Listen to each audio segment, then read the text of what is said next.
All right, welcome to Tipping Points, another powerful edition lined up for you right here on Switch TV. It's a day we want to focus our energies onto this issue of COVID-19 in this country, and you know very well in China things are getting better, but what's happening in Kenya? Every day the CES comes with new information. Thursday, good day today, no infections, but I'm not alone in studio. I have gentlemen and ladies who will now be joining me to talk about all this. Peter Amunga, who is actually an educationist, he's a director of communications at NAT.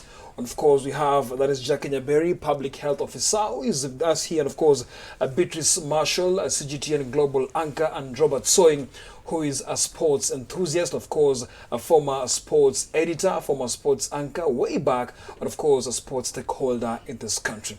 So, as you know very well, sports, the economy, education, and the public health itself have been affected in one way or another. And Kenyans are asking so many questions. How is the government tackling all this? How is the government trying to make sure life is back in a seamless way, in a smooth way that indeed Kenyans can have the confidence? Now, this is the question actually we'll be asking today. And it's something so many Kenyans will want to take part in. And of course, right in studio, you can SMS us on 22999, and I'll be sampling your views as we proceed. Also, Bwana Amunga, and of course, Robert Soy and Beatrice Marshall will be coming in to talk to us about all those things happening in the country. First of all, let's start with our education system. As you know very well, schools were closed, both boarding, universities and primary schools.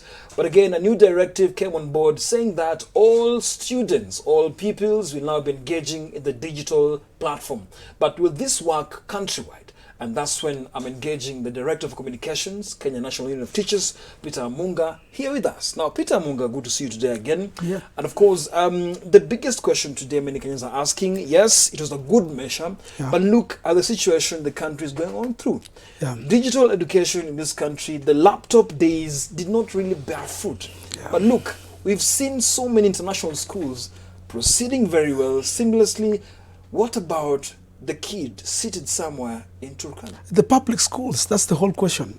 You see, we as teachers have complained heavily, made noise, we've screamed, we've gone on strike, telling Kenyans and the government, can you shape up the education, the public sector, especially the education, the public education in this country. The problem that is facing this country, and this coronavirus, you know, is a wake-up call. Not just about education. I think it affects all the public things that are done in this country. If the laptop project had worked, this would be the best time to effect it and to use it. The fruits of the laptop would have been seen. But you see, we have problems in how we manage our public affairs. And that is where the problem is, the thing that is eating our fabric as Kenyans. Until the day we as Kenyans, we start investing in our public affairs. I heard the CS talking today about how we should believe in ourselves and how we should promote, you know, our culture as Kenyans. Our report card is bad. As a teacher, I want to give you people an E as Kenyans for failing our public sector. And that is why we are going to see private schools. We are seeing the academies, Bridge Academy International. I do some consultation for them. Their kids learn through tablets, you know, the lessons come through. They have allowed their kids to go home with those tablets. And the kids are now getting, you know, lessons. We've seen, as you put international schools, the truth of the matter is, leave alone Turkana. My friend, just walk outside Nairobi here. Move into Madari, move into Mukuru kwa Njenga. The children there don't have electricity. They don't have running water. They can't listen to a radio. They don't have the privilege of a television set like the one we are seeing in this studio. So you cannot talk about them learning through digital learning when they cannot afford simple things like even seeing an electric bulb or having anything near a transmitter radio or a TV set to get those lessons from. So all this is far-fetched. And Magoha is my friend, Dr. Magoha. I want to tell you, if you are listening, as usual, you are doing what we call painting the pig with lipstick, and you are trying to hoodwink Kenyans to think that something is going on, when in actual fact, nothing is actually going on. All right. Jackie Nyaberi is also a lecturer at JKUAT. but of course your core business or your forte is public health. On education, you have been involved directly, and I'm very sure in one way or another, students are affected here. Amunga has actually just given us a very, very broad description of what's happening, rather. But look at the university sector. Sometimes, you know, when you're trying to push a unit towards the end of the semester, it can be difficult when you're trying to really do some crash program. What do you think about this break? Yes, coronavirus has to be fought, but look at the tactics we are trying to now make sure we catch up. Thank you so much. This is the truth of the matter. Yeah. And I agree with Amunga that the education sector widely it's affected, right from the university level, you know, the different colleges that we have, the primary schools. Look at the boarding, you know, students and pupils that have come home. What is shocking is not even just putting the systems in place for these kids to be engaged. I have been observing for 2 days now. We are having children roaming, you know, all about. And we want to ensure that at the end of the day, we can be able to put in place the systems that can actually make the caregivers, the parents, and every other person to understand that it's not even about the children coming home, but it's about the health of these children, the parents, and every other person. So we need to look at what is the practicability of, you know, putting everybody and everything in order for purposes of ensuring that we safeguard the health of every other person. For me, I will say health comes first, education will come second. And I agree with what he is saying, that we have various, you know, challenges that are existing outside here. Not only in Turkana, go to the slums, go to even the various homes where mothers will say, and every other caregiver, we are going to get for food for these children, so on and so forth. So other than the education sector that has been disrupted from the university level, and I believe that things can be fixed after we have actually settled the health issues and the impacts of the coronavirus at the moment. All right. Yeah. Beatrice, I'm sure you are a peace-loving Kenyan, and you've seen so far the steps taken by the government, very wise steps, to make sure the spread of the virus is actually contained. Now, from the two educationists in studio, we've been in studio for quite some time, and I must say sometimes we really do not know what goes on the ground. From the generic perspective where you're seated, is it wise just to introduce the digital angle to make sure all students and pupils catch up with the syllabus? So I want to flip this coin the other way from my two speakers here, co-speakers here. And I want to say many times, even as stakeholders, we tend to complain a lot. And we tend to look the other way and not push for the solutions. Kenya is in uncharted waters, like the rest of the world. Kenya has been talking about the steps it has made in terms of the digital revolution. Kenya is talking about implementing 5G in the not so too distant future. Kenya is talking about having 4G coverage now, right? So why can't we use that technology to benefit us? I was speaking to two people today, lecturers in two universities, and they said two of the private universities lessons are continuing digitally. They are still you know, lecturing, still teaching using the digital technology. So if that can happen in our country, I mean, we are not talking about a far-fetched idea. It is already happening. That can happen. Then why can't we push that to the public institutions, whether it's primary, whether it's secondary? And another thing, of course, I saw the advertisement that the lessons were going on for primary school, if I'm not wrong, through KBC radio. Now, that is a technology we've been using since, I would say, the 60s. I think it is time to jump to the next level. But again, the question is, KBC, you know, sometimes we think everyone has a television set. Leave alone the television set. It is a radio. It's not, in fact, even the reception of especially KBC English service. It's not there in many places. Absolutely. Even within Nairobi, sometimes you may not be able to get those the service. So the problem is not just even do we have it reaching out to far-flung areas outside Nairobi. And as Beatrice puts it, yes, we appreciate that the government has been talking about doing this. We have too many technocrats in our government who have so much theory, so much good papers, but most of them, Beatrice, they lie on the shelves of these ministries. All these good things we've been talking about, and since Singapore, the economy of Singapore was at par with ours. Why they've moved is because we do too much talking, the way you put it, that the government is talking and not doing anything much. So for me, I would look at it from the other way around. I mean, from the health point of view. I would quickly propose that we probably do not need to divert our attention. Look at what we are going to lose as far as education is concerned. From where we stopped, we can pick it up. But first of all, can we ensure that we put systems in place that can be able to take care of the health of every other person? Okay, so before Robert comes in, let's just listen into parents. We might have our own say here, but you see, the parents are feeling the heat, and let's just listen into what they had to say about the whole idea. I don't wish to the virus to get us in the house or at home, but I only pray for the best.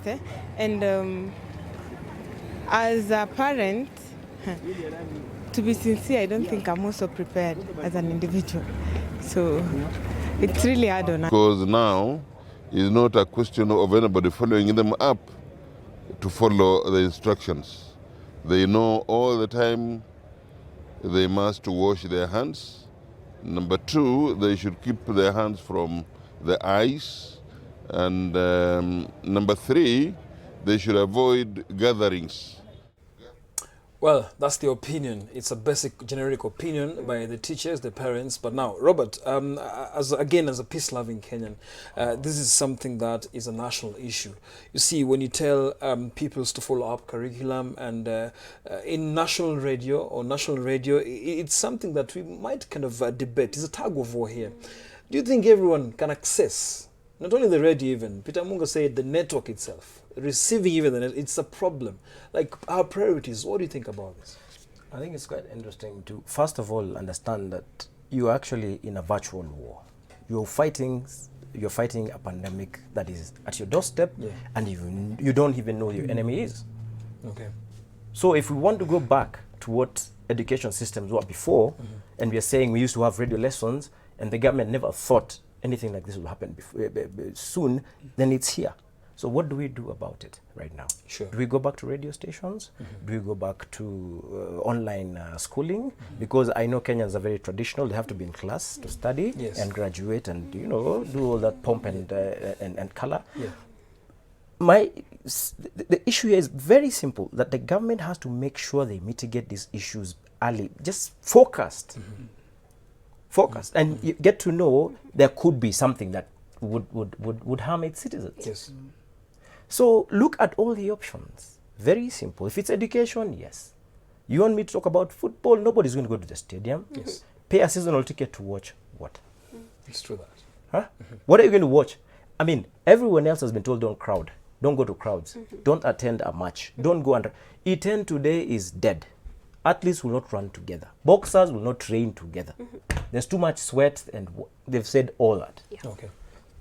So here we are. We need to look at mitigating the issues. Look at the future. Let's not blame game right now. Things are a bit thick, so we need to look at. Absolutely. All right. So as we're winding up with this education issue, there's a campaign also in Nairobi and other parts of the country that the city and other towns are being sanitized. But you see, this campaign has been met by a lot of, let's say, rejection, or sometimes, some people won't be so much for it. But sustainability is the whole idea. And let's just listen in to what people had to say about the whole idea of city sanitization and sustainability. Gawi anasema anaangalia ile mgonjwa sasa, kama watu yote hajapimwa tajuaje kama hii watu yote bawishi yao, ambayo kama hii watu ardhi hii yote ile watu wanapita hapa Kongo ya East, ndio kama wanapima ndio unaweza kusema anafanya kazi. Sasa labda anakula pesa ile ya serikali. Kwa hivyo hana faida vile mimi anaona. Lakini mzuri watu yote alikuwa angaliwe abime. Hii isiri yote. Sasa kama hajapima hawezi kujulikana, anabeba tu ile dawa anapunguza tu ile mahali ya kukaa, hiyo hana faida. Cha kwanza ambao serikali wangefanya, wangepiga marufuku ndege zote ambazo inaingia Kenya hii. Hiyo ndio wangefanya vizuri kwanza. Ndege yote ambayo inakuja Kenya wangepiga marufuku. Kila mtu ambao anaingia nchi ya Kenya kwa njia zote ile, mpaka Kenya wangefunga zote. Wakishafunga hizo, ndio sasa waanze kutumia hizo madawa ya kuspray watu hivyo kila mahali. Otherwise, hizo zingine ziko sawa. At the moment, we don't need spray. What we need at the moment is now the government doing what you call door-to-door initiative to make sure that the people get the relevant detergents and any training that they require to stay in a clean environment, not on the street. Because people came from home without that. They'll go home without the same. Yeah? So it will be more helpful and more resourceful for them to go mashinani than having a choreographic state of mind kuonyesha watu they are doing something. Proposals, some of them have been taken on by the government, but let's now cross over to China, because now they've done a marvelous job. As it is right now, they are now discharging the last patients who, of course, were being treated of this virus. And Beatrice, you're here with us, and I must say, the last time we were here, we were talking about the numbers, the deaths, very unfortunate situation. But look, there's some sort of discipline and resilience that the Chinese kind of exhibited that Kenyans need to borrow. You know, by the time, as yesterday you were talking about the last patient in Wuhan being discharged, celebrations that they've won this war. But now Kenyans, we are trying now to fit into this shoe. Yes, economically, we're not the same. We're trying to kind of fit in there. But look, what really happened in those areas? First of all, I just want to comment on what the gentleman has talked about, sanitation, sanitizing the place, that why should we do it? I think what we are learning from this disease, from this virus, is that the virus knows no boundaries. So what we are doing is learning from those who've gone before us. And we need to appreciate that this was a virus that was new. That's why we call it novel. Yes. Coronavirus. Nobody knew how to battle it. Therefore, the people who went there before us, the Chinese government, Chinese public health authorities, those are the people we are learning from now in Africa, in Kenya. What did they do that worked? What didn't work? Yes, the last time I was here, we were talking about the numbers. The numbers were still ongoing. 50 days on from the beginning of the epidemic in China. And as of today, we can say there were no new cases reported in China. Wuhan on Tuesday, discharged their last patient. What China is dealing with today are what we are calling imported cases, who are now people coming in from outside Chinese borders. And what they're doing is then putting those people in quarantine. We need to talk as well about the recoveries, because often we talk about how many deaths. That's what we did the last time. And I just want to put in perspective that the numbers as of today in China, 80,928 cases in total were those people who are infected. 3,245 deaths, unfortunate deaths from that disease, but 70,420 people recovered. So we don't tend to amplify the recoveries. But when you look at over 70,000 total recoveries in China out of the 80,000 cases, you see that whatever steps they took to combat the disease worked. And now we are looking at it from Africa. We've had 2 months, or actually not 2 months, less than 2 months, to follow what has been happening in China, and perhaps to learn from the Chinese example. And I can say that earlier this week, there was,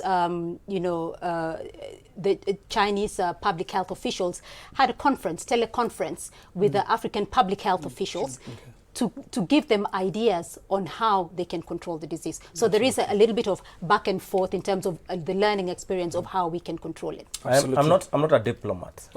And I'm not going to be diplomatic about this issue. Facts are that in Africa today, or in Kenya today, we will feel the effects of this particular pandemic in the next 1 or 2 months. Economically? Both. Socially and economically. All right. Just hold it right there. Let me finish. Let me finish. Okay. The numbers being taunted here by Chinese, which is okay. It's data. It's fine right now. But if you dig deep, maybe there's something else that's happening, that people are not disseminating the information as fast as we are supposed to get. I don't know how many people are sick or ailing in Kenya, or who've been affected by coronavirus in Kenya, and we're not being given data by the government. Mm-hmm. So do you think there's some fishy business going on with the numbers? We need to address our issues in a different way. Make sure that people have this civic education where people need to know what to do. Make sure you clean your hands, shower every day, eat good food, you know. And then from then on, we'll see how it goes. But don't, numbers like I don't know. Let's give it a month. Allow me to make a comment on what he just said. For me, I will a little bit disagree. I just want to probably now conform to the numbers that the government of Kenya is currently giving us. And you know, when you want to understand the perspective of something, then we need data to guide us. And so at the moment, as at today, actually, we have 7 cases that have been confirmed. And we are not denying that we could be having some cases that are within us, but then the stringent measures that are being put in place to keep on, to contact trace and get to know, who interacted with those who've been affected. The process is going on. It is a matter of time that we shall be able to know how big are the numbers, or are we going to be static with the numbers that we have been given at the moment. All right. And therefore, for me, all right. I go with data. Let's just transition. Sorry, Beatrice, we transition for a short break now, because now this conversation is turning out to be something very, very attractive, because now the numbers are now being questioned here. Chinese numbers, the Kenyan numbers, all being questioned. That means we have lots more to discuss. Remember, sports and economy also affected here in the country. All that coming to you after a short break. Keep it tipping point. 22999 is SMS lines. I will actually be sampling some of your views.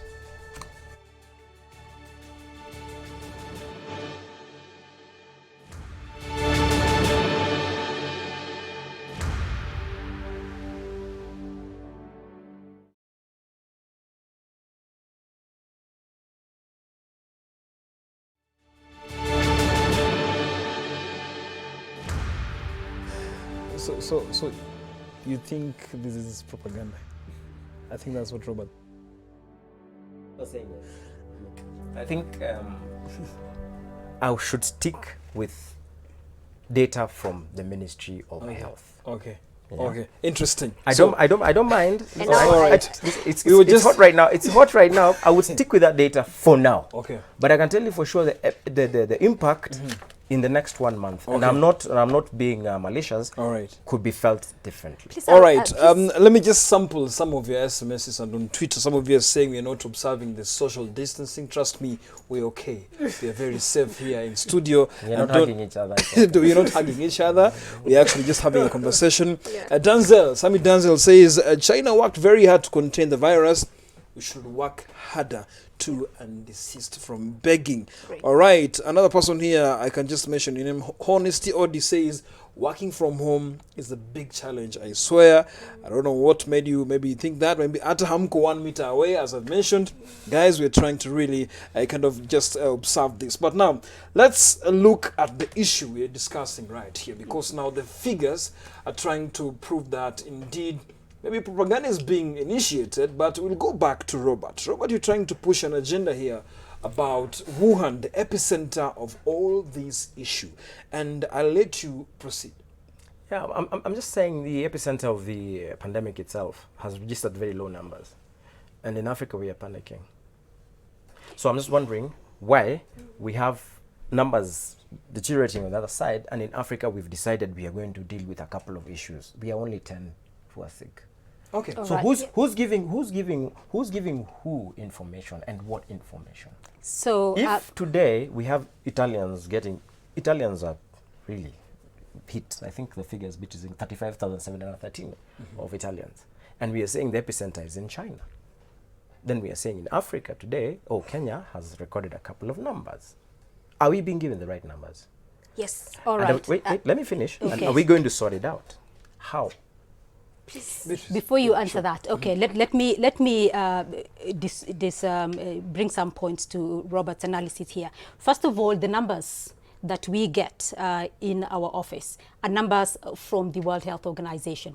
They are numbers from the Africa Centers for Disease Control. They are numbers from the China Centers for Disease Control. We are not pulling out numbers from, you know, ad hoc numbers. Yeah. They are numbers from... You're informing me. Yes, public health officials are the source to go to, right? And when the Kenya government says they have 7 confirmed cases, right? Those are the cases that they have tested and they have found to be confirmed positive, right? I was also going to mention... So as not to create panic. So as not to create panic and to give the correct information. It is really important, Nick, to give the correct information. Absolutely. I want to... so Robert is talking about China having 80,928. I can say the numbers that we got today for Africa, 640 from the Africa CDC, 640 cases of coronavirus in Africa in 34 countries. Who feeds CDC the information? But again, Robert, before you get there, Beatrice, Amunga, I'll drop you in this because now, when you talk about numbers, she has a PhD. Yeah. And congratulations for that. Yeah. And you see, when a young lady who comes in and she's trying to fit in the medical world, has a PhD, who believes in numbers, and she's told us that they really, really work hard to make sure statistics kind of augur well. But you see, as an educationist, there's so much happening here in terms of the figures. World Health Organization, the CDC trying to give us exact figures, but Amunga, what do you think about all this tag? You know, on the street, you know, as teachers, we are people on the street. Many of us are more on the street and we are with the people out there. Yeah. We almost feel when we go through the media and when we listen to Beatrice, we listen to Soy, and we listen to you, people in the media like you guys, we tend to think, is there somebody exaggerating this? Leave alone just the numbers. Yes. Even the whole disease. We have so many big things affecting Kenya and Africa for that matter. Typhoid is killing many of us. Public health officer, you are aware of that. We have bigger issues, meningitis and all these things. Even common cold. We don't even have cure for. Some of us still are using herbal medicine. So we are still wondering, is it that the rich, and as So is putting, is it possible that even the whole thing, leave alone just the numbers, the whole thing was choreographed. It was made in some lab somewhere, such that it has to control everything in the world, maybe to keep down some economies, maybe to fight some people in Africa, maybe to show that some people are more advanced than others. In fact, there was even a statement we saw on social media where somebody was even questioning questions like this. Is it possible that this is a disease for the rich? And that is why it is being given so much attention. Because the poor have bigger issues and bigger diseases, even including hunger, and nobody's talking about it. All right. I allow me to resonate with what he's saying.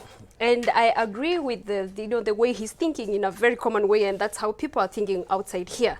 But I think my role here and the role of all of us here is to demystify of the information that is outside here as far as the coronavirus is concerned. That's our business. It is a reality that we have a lot of misinformation. Absolutely. It is a reality that people are just having misconceptions as far as the emergency of the disease is concerned. And I think that is why Robert is also having that mind of like, why are the numbers varying from what's going on? Now, in this country and in many other countries, like if I speak for our own case, we are not going to increase the numbers of the cases that are not there. We have to do the testing to be able to find out which are the confirmed cases for us to tell the Kenyans this is what it is. And all that we want to do is to ensure that we do not cause panic as much as we can. So we wouldn't want to say that we are only at 7, and because the number is small, so we do not want to cause panic. As a matter of fact, I want to say that number 7, as far as the cases that have been confirmed are concerned, is actually big. Because it is big. Because this is big for Kenya. It is big for Kenya, and why I am problems than 7 people. That's the common Mwananchi thinking. Now, why 7 when we have got how many suffering now from why cancer, from HIV and AIDS, yes, Beatrice, from hunger. I just want to also look at the effort that the Chinese authorities put into containing this coronavirus. Right. First of all, when they discovered that this was a new strain, right? Look at the measures that they put in place, and she can probably, as a public health official, she can talk about it a bit more. Look at the disinfection that they did of the entire cities.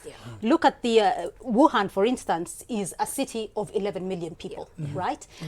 The lockdown that was done, total lockdown of that city, where you are actually receiving your food outside your door.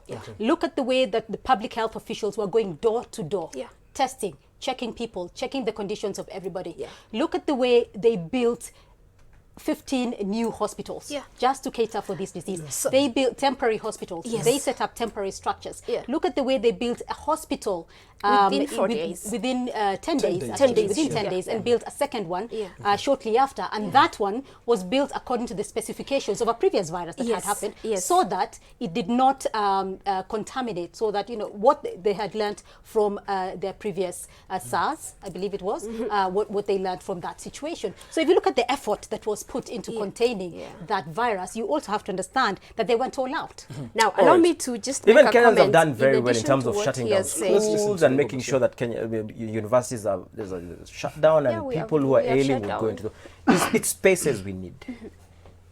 So for it is me, spaces we need where people can go and get medical help and, you know, fresh air and relax, not contaminate others who you meet on the streets. allow me The Chinese, that lockdown they did it because they knew they have very many numbers on the street, and that's the only thing they could do.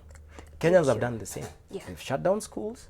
They've decided we're going to go and make sure everyone else is safe at home. You've been told to self-quarantine yourself. So I would talk on behalf, not on behalf, but I will talk about Kenyans, not the Chinese. Because right now we have an issue here that has to be dealt with. It's a domestic issue right now. It's London. I agree, Robert, that it's a domestic issue. And that being the case, if I pick up from what my colleague said here, in China it became a responsibility for everybody. And so it should be a responsibility for everybody, beginning with Robert and myself and every other person. It can't be an example because everyone else has to work hard. Number two, allow me also to say that as far as the coronavirus is concerned, and if you heard of what the CS in health said, it is not a moment to blame. It is not, I mean, we do not have time to put on the blame messages here and there. You have a responsibility. I have a responsibility to protect myself, protect my family, protect the community where I live, protect every other person. All right. Here we're not going to sugarcoat anything. There's no sugarcoating. You have to know it's up to you and your next absolutely, Robert. So let's take a short break right here. It's getting hot, but again, we will still maintain that we have actually distanced ourselves. It's 1 meter, and we're not hugging each other, we're not shaking hands. But again, now when you come back, effects on economy and sports. So much is happening, and people are actually, over the weekend, especially men, the sports enthusiasts, are having a very difficult time. Continue texting us on 229, give us your opinion. And as it is, the battle between numbers and facts and interests are still going in the studio. Stay tuned to Tipping.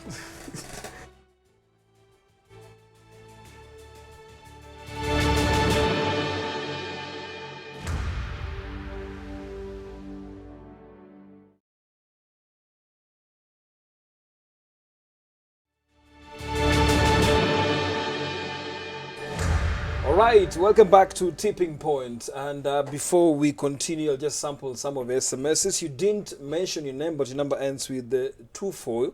You said it's easy to be cynical about everything, like Robert, putting a thought to the reasons behind and indeed demystify misconceptions on the virus. On Twitter, we have Alison Wanguyu who says, is coronavirus a disease for the rich? It's a question our panelists will actually answer to you.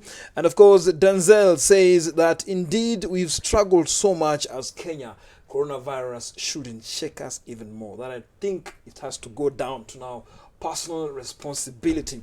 Let's now come to other issues, because now the tug of war briefly is still on in studio. Even during the break, there was some serious exchanges here. But I'll go back to Robert. Robert, you're insisting that there's some lies going on around.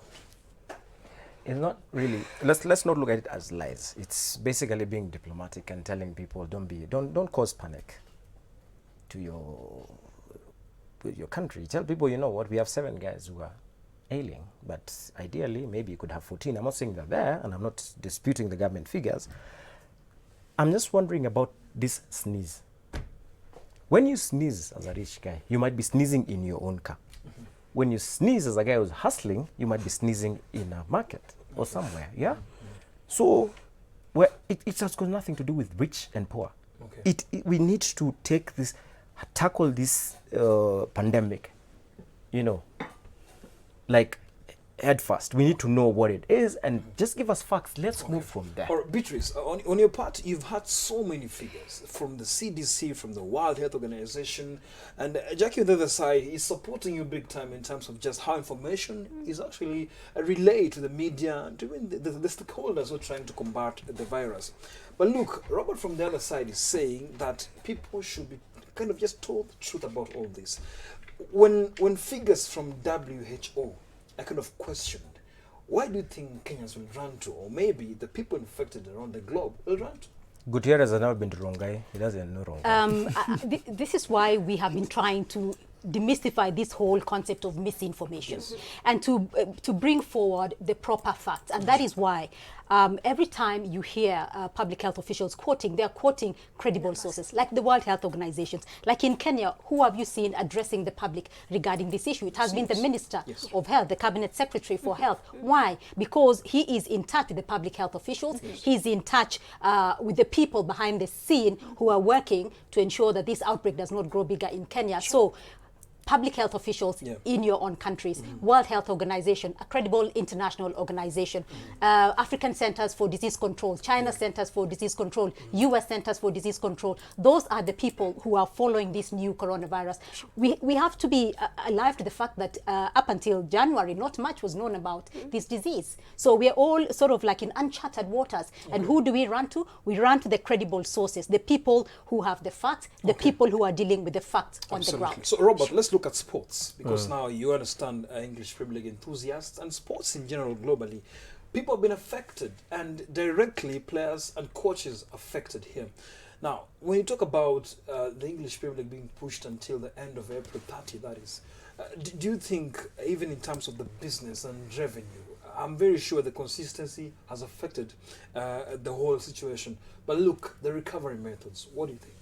I think, first of all, you need to understand that sports and business is, there's a very thin line. So business is sports, sports is business. People who bought seasonal tickets to attend those matches, first of all, are in jeopardy. They can't attend the games. We all know that we've been told to avoid crowded areas. So there will be no funds to attend football matches. Football is played, let me use football as an example. 22 players on the pitch cannot train together, cannot play together. Rugby players cannot train together, cannot play together. It's a contact sport. Golfers who churn out like $59 billion, over 500 million golfers who travel around the world, cannot travel anywhere anymore. They're at home with their children or families. So the revenues have actually thinned out completely. And it's going to affect people, I can assure you, for the next 2 or 3 months. The impact will be felt then. So the revenue has been messed up. People are not. I would really want to go to Iten and see if there's anyone who's running in the morning. Absolutely. Coming back home, I really want to see if they're running. Kenya banned everyone from training. But now, Amunga, from your side, you know, I'm very sure you are a fan of some teams. Chelsea. Which team? Chelsea. Wow, Chelsea. you're doing bad. And AFC Leopards. Me and Hallelujah. You're together. Anyway, so looking at this whole situation, at some point, even someone was saying the depression rates may just be going up for men in this country. What do you think about Yeah, actually, even the staying at home, hashtag stay at home. Yeah, work from home. Work from home. Wow, it's really affecting us, you know. And what we normally do in our houses, if we have got a good TV set and you've got, you know, the channels, you sit at home to watch, you know, a game or to, you know, to do all those things. And young people also, apart what Soya has also mentioned, that the gambling market is also a very big market. Very many young people are part of that market, gambling. And so it is affecting us. It's actually stress. Sports and music are stress relievers. So when we are not seeing sports, live sports happening, we're not seeing music, we're not hearing the young men come up with their gengeton and their things, you know, we are suffering. Actually, in our houses, we are suffering. It's just another bigger disease. And the public health officer and British Marshal will soon come here with more figures to tell us about how many of us have collapsed in our houses or committed suicide, I'm sorry to say that, because of just staying indoors and doing nothing. Yeah, boredom. But again, I'll just sample your SMSs that are coming in thickly here. Robert is a rebel without a cause. He's alleging misinformation without offering his own set of facts. Number ending by, of course, 24. And Kelvin kutoka Nairobi says, I think we as Kenyans are getting to forget our true self, popping up what's absent. We have really forgotten our home and apparently lost in the sea. Please, let's get out of delusions to reality. Wow. There's something I had to say. Yes. Which maybe our Somebody has sponsored. Yeah, somebody's sponsoring those comments. No. You see, you see the Italians. There's something I've been watching on the channels and the international stations. The Italians have, even though they are staying at home, even some who are staying in very high apartments, I've seen some of them playing, you know, baseball and other games, kind of table tennis. Others with saxophones and all these kind of music instruments come out on their balconies and they're able to entertain their neighbors. Maybe as also time goes by, we also, as somebody said, we need to start also providing solutions, not just giving blame games. We as Kenyans can also now come up with our unique ways of how to stay at home and enjoy ourselves and keep ourselves busy. Yeah, allow me to say that depression is not only for men. We are now with everybody at home. In fact, I would even go for the children. Containing children just in the house, you want them to watch TV, you probably want to give them homework, yet these children are so energetic. They are so stressed up, like, I cannot be in school, I cannot play with my friends, I cannot do this and that. For me, the message I would have for Kenyans is this. It is a matter of, you know, our life and death, and therefore we need to ensure that we take care of everybody. What is it that we can be able to do within our context to keep our children busy, to help them understand and just give them simple messages to understand why this time round we have to be at home so that they get to learn. And let us take time to listen to these children as we also listen to the men, but children, priority.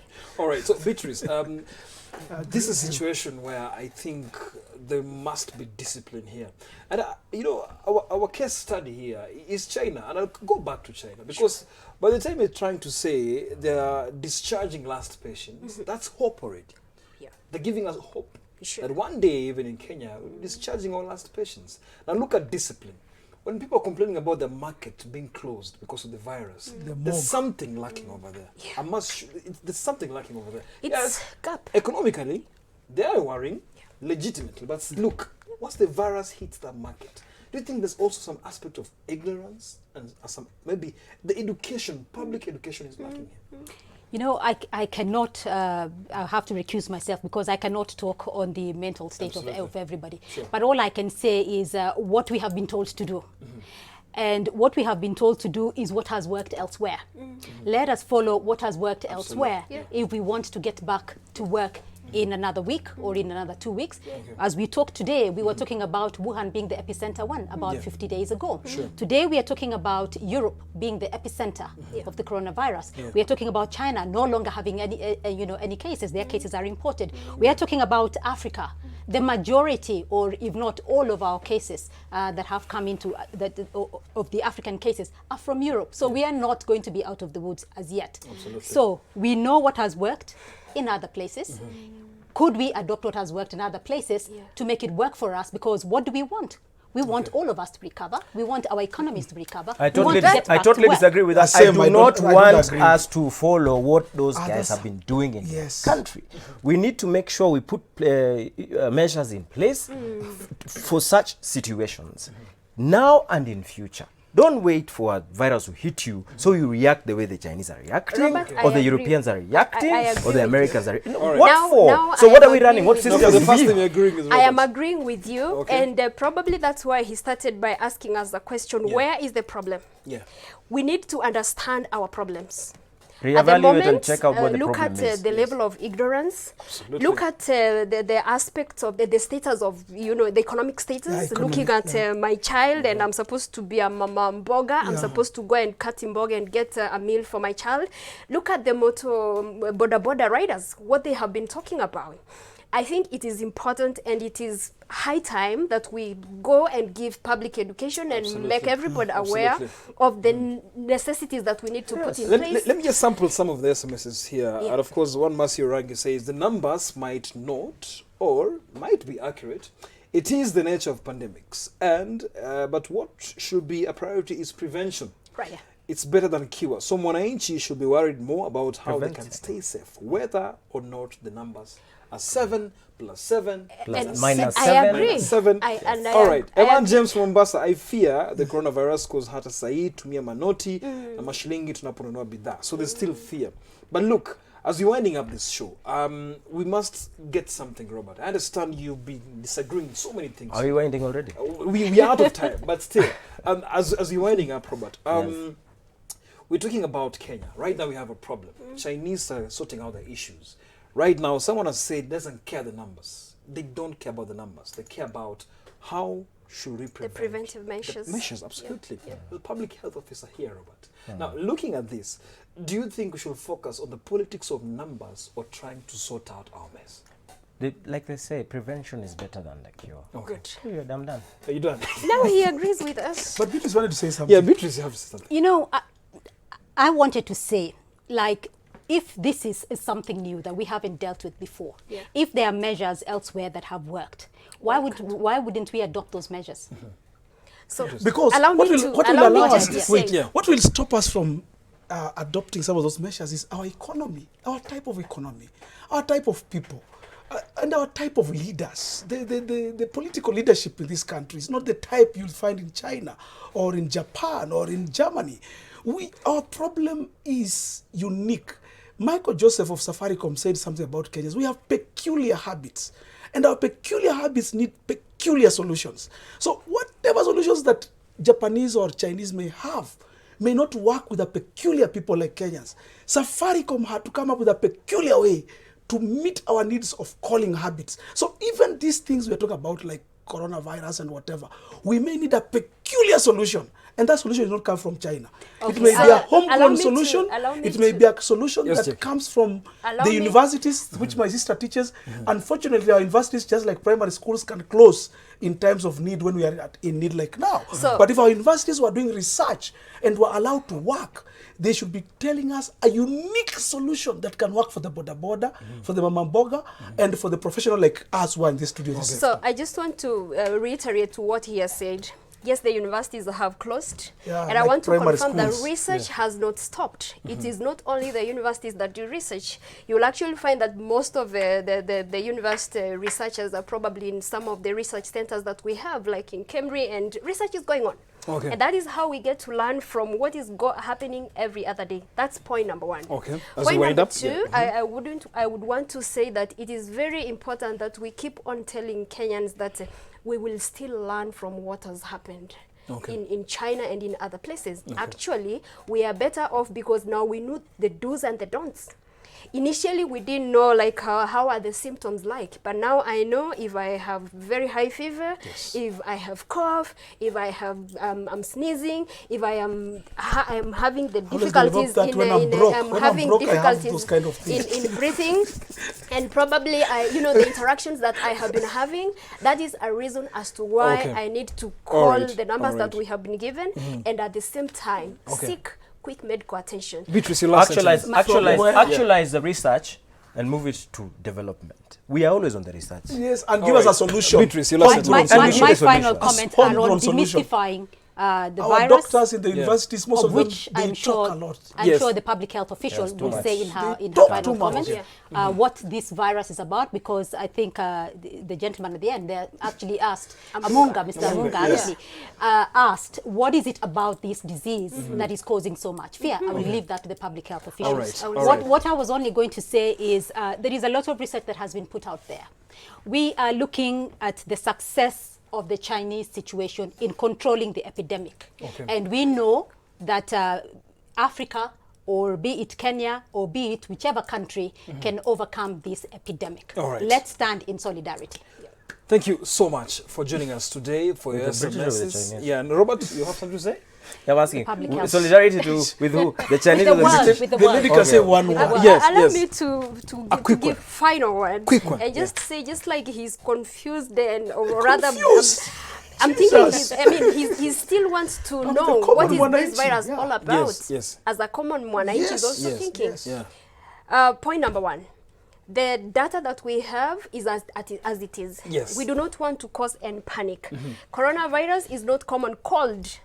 Like, I have given the symptoms that are very different from what the common cold is all about. Okay. And so it is a virus. It's a very viral disease. It's very infectious. Okay. And that is why our antenna are very high, because we have seen Thank what you it has very done much, in other Jackie. countries. Thank And you so very we much, have to put Jackie. in place the And that's where we measures. actually come to the end of Tipping Point. Thank you so much for joining us. We thank God we haven't coughed in this studio. We all look healthy. Yeah. We all look actually able. We're moving on from here. But until next week, be sure to join us again, because truth without fear is what the theme Tipping Point is all about. Good night. Thank you. Wow, that's nice. Thank you, Robert. Thank